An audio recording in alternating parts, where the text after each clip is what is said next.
大家好，我是周弟。我上次介绍了1992年以前的银元价格分析，我们来看看之后银元市场发生了什么变化呢？27年前 ，OK， 这里有一本1994年的香港钱币拍卖会，与大家分享一下当年的行情。哇，前面金币就20几枚。OK， 随性的分享一下，这个是以前拍卖的时候记录的成交价。81号定位1元2600美金，定位五角1550美金。87号 Dollar One 就是轩二嘛，1元小商多，背后8点小瓜5000美金。92号是长须龙11000美金。151号北洋22年，正面有小商11000美金。所以长须龙跟北洋22年曾经是一个价，就大概分享一下。甘肃嘉制的大头1300美金。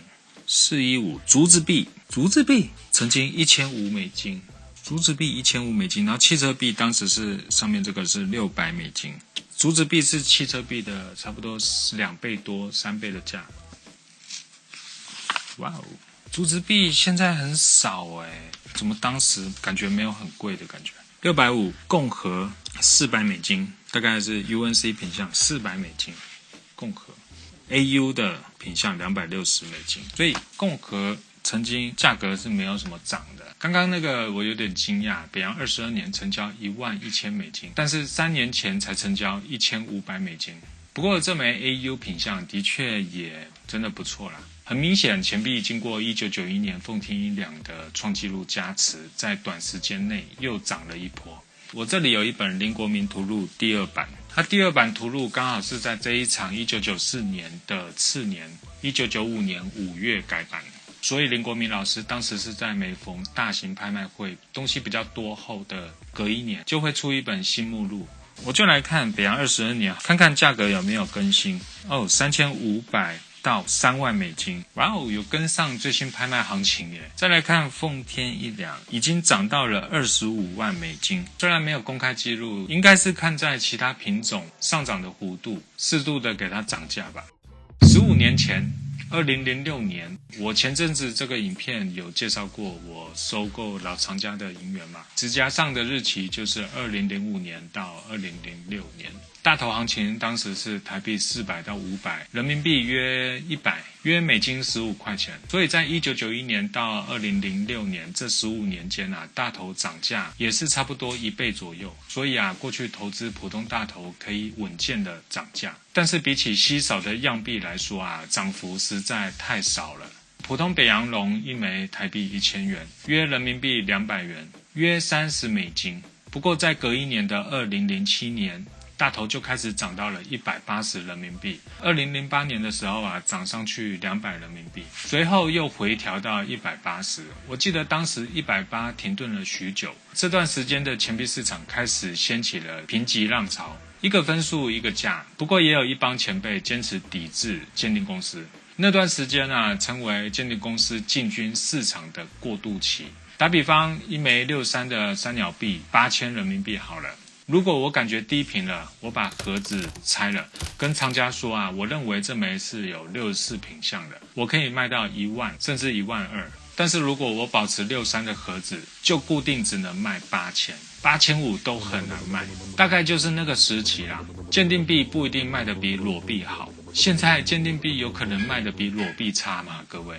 到了2009年、2010年，大头持续涨到了500。我印象当时还有外传人民币即将发行500面额，不就刚好一张500元买一颗大头吗？这个时候鉴定币开始起飞打比方，普通品项大头一枚要500元 ，PCGS MS63 的大头要1万。可能普通品项的贵州汽车币也才2万，所以一想到大头与汽车币只差价1倍，就觉得品种少的品种适合投资所以我记得我当时强力鼓励藏家多买一些稀少品种，不要去买高分的大头小头纯阳。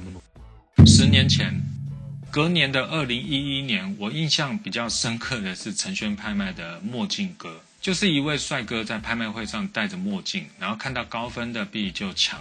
最夸张的印象，大头66分都抢到10几万了。这一年啊，有点傻眼。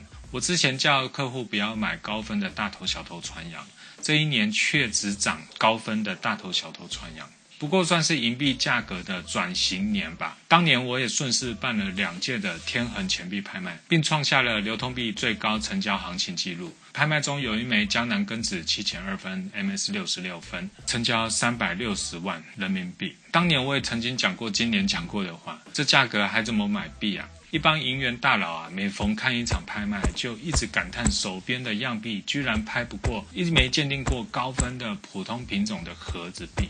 这次的大涨是2011年，大家记得上一部影片提到的1971年、1991年，到今天说到的2011年，都有一波有感的大涨。好像钱币涨价跟都有关系，71、91、11，而且这个规律都好像整整差10年或20年。前面2次都是因为奉天一两的出现，使得整体的行情一波上涨。